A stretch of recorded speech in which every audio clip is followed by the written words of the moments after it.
Ahojte, dnes tu mám toto svetlo, tu máme štítok,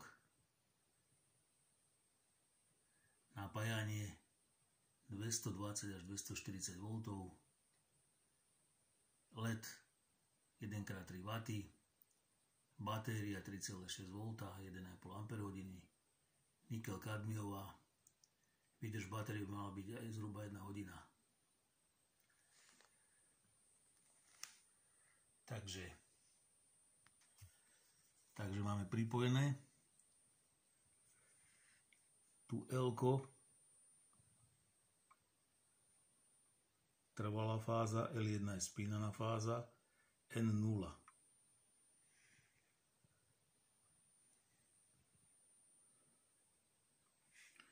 Áno, máme to pripojené, svieti táto kontrolná ledka.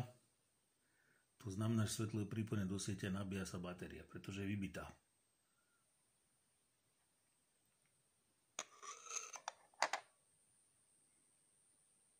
Tá batéria by mala vydržať zhruba tú hodinu, a teraz je vybitá, takže vydrží to niekoľko minút.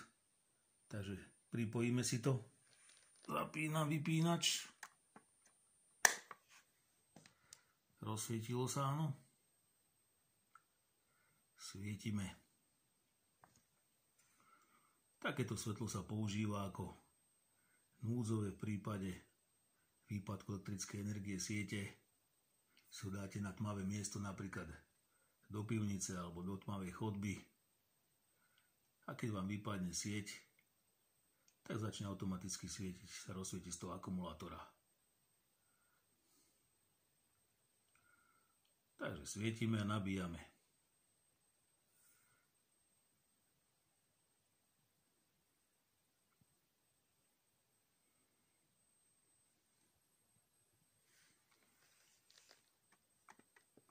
Vypínam.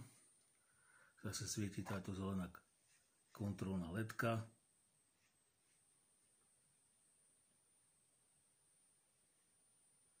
Tu na áno.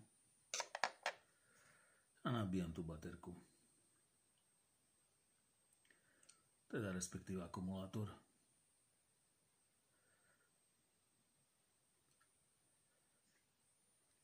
Takže ešte jeden pokus, zapínam svetlo. 3 W zhruba to má, takže to také slabšie svetlo. Ale v prípade potreby to pomôže.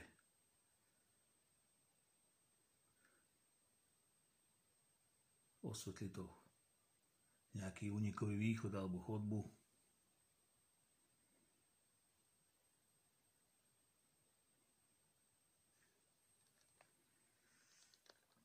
Vypínam. Stále dobíja sa tá baterka, áno. Keďže táto malá ledka svieti.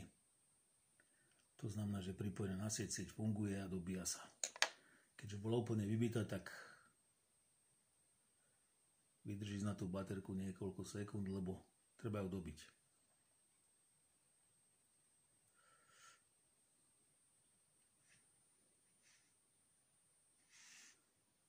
Takže vyťahujem prívodný kábel sieťový od siete. Áno, automaticky sa zapla, stopujeme.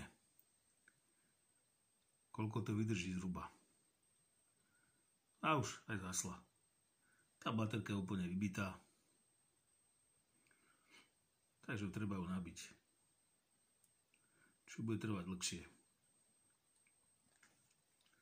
Takže pripojím. Svieti. Takže takto to zhruba funguje.